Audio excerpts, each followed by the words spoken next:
And we're live. So this issue of Bruce Lee and his relationship and the Jeet Kune Do's relationship to mixed martial arts, this issue just will not go away. It's like a martial arts whack-a-mole game, you know, where every week I answer a question about it or I talk about it, and then the next week I get a bunch more questions about the very same thing.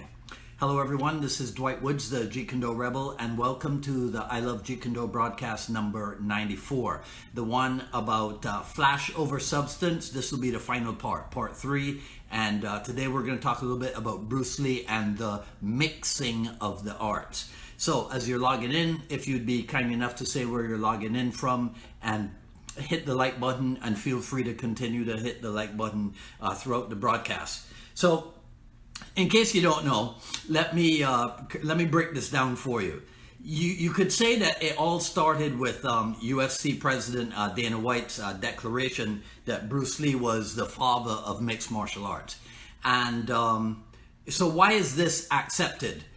And I think it's because people can wrap their heads around the idea that Bruce Lee took the best techniques from different styles, from different arts, and then he put them together and formed his ultimate art of Jeet Kune Do, and that's what made him such a spectacular figure in the martial arts world, right? Now keep in mind that people, actually I'm kidding, right? Keep in mind that people of this mentality, they carry around this idea that there is an ultimate martial art out there which can make its practitioners invulnerable and invincible. And certainly in the UFC, in the early days of the UFC and Brazilian Jiu-Jitsu, it appeared that BJJ was that invulnerable art, since the Gracies would acquit themselves pretty decently against all comers. So when people hear about Bruce Lee being the greatest martial artist of all time, but he wasn't a martial arts competitor, and he wasn't a BJJ guy, he didn't have that much experience in grappling, their heads explode because they can't string two thoughts together. How can a guy be considered a great martial artist, but he wasn't a so-called professional fighter, and he wasn't a grappler, right? So all of this confusion is making Jeet Kune Do, it's making Bruce Lee, and then by extension, his followers, like us here at I Love Jeet Kune Do, like all of you who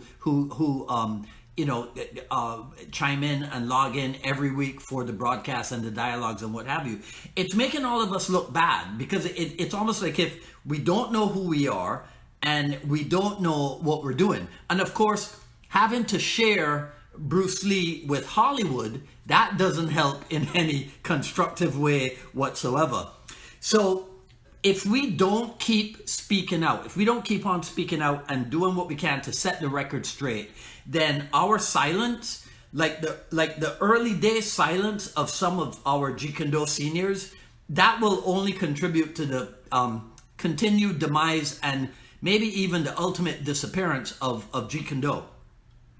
So whether we like it or not, we're gonna have to continue talking about this, and you know, look, that's because Jeet Kune Do is a sophisticated entity. It is a sophisticated topic, right? So let's get some certain things straight, right? And for some of you, this is just going over stuff that you already know.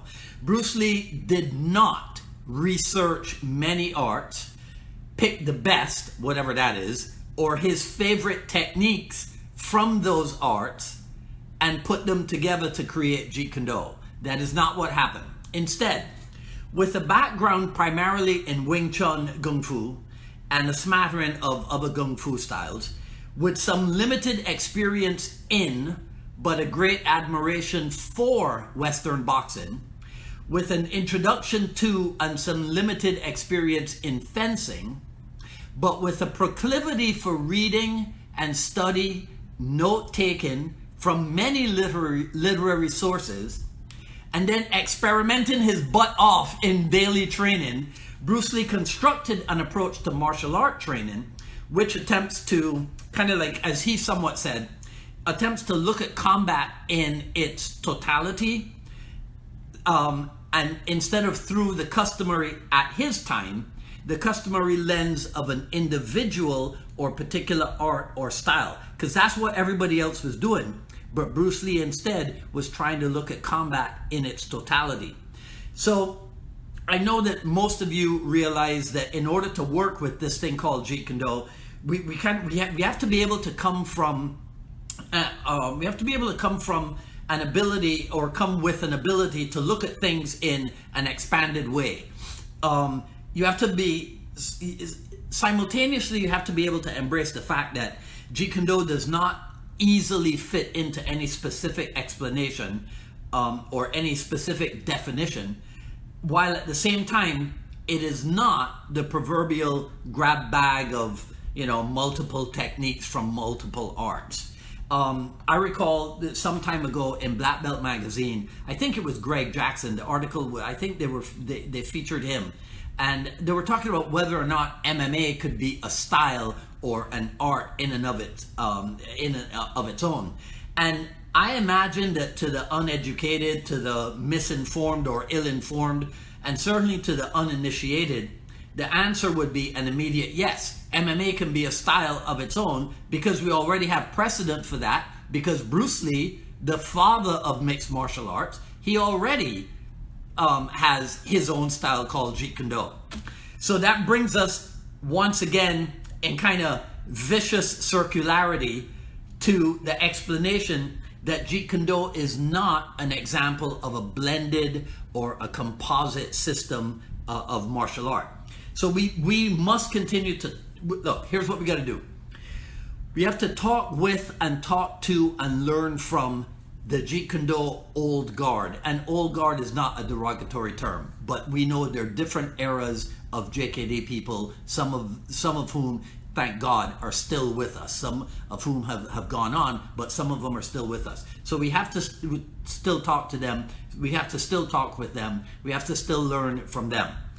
But then we have to intelligently select from whom of the new guard, the younger generation of JKD, we will perform those same three activities. Who we will talk to, who we will talk with, and who we will learn from, while continuing our own personal search for what in Jeet Kune Do best helps us, and I hate to use the cliche, but it best helps us to express our true selves and to lead us to our own personal highest level. This is why I said earlier, it is a sophisticated endeavor. So if you're listening to this podcast, if you're listening or watching, you're obviously involved in Jeet Kune Do in some way. So I ask you to participate in this fully.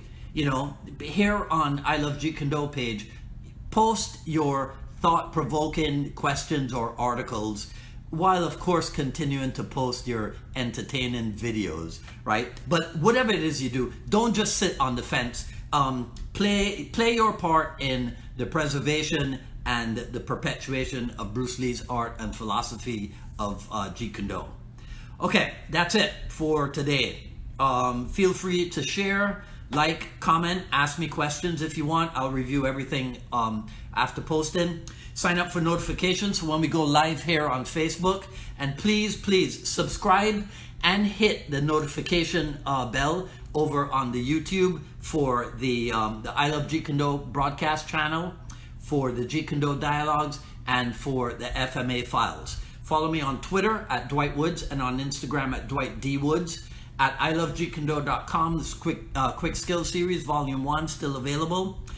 Coming up at 6 p.m., not here on I Love Jeet Kune Do, but over on my personal page at Dwight D. Woods, the FMA Files, episode number 3. We're turning the tables. So Dean Franco, my good friend Dean Franco, is going to be interviewing me on everybody's favorite weapons art, Filipino Kali, coming up on Friday, September 20th. So Dean and I will be on at 6 p.m. in a couple hours or so. On Friday, a time that has to be rescheduled, I will be doing Jeet Kune Do Dialogue episode number 89 with Leo Fong of, I think his method is called Wei Kune Do. That's at Friday. It will probably be at 3 p.m. Eastern time, but I have to confirm that with him. Okay, today is a black and white or a gray day. Here's the t-shirt. And I'll see you back at 6 o'clock, some of you, or otherwise I'll see you on Friday, or I'll see you next time I see you. This is Dwight Woods, the Jeet Kune Do Rebel, signing off. Enjoy the rest of your day. Take care.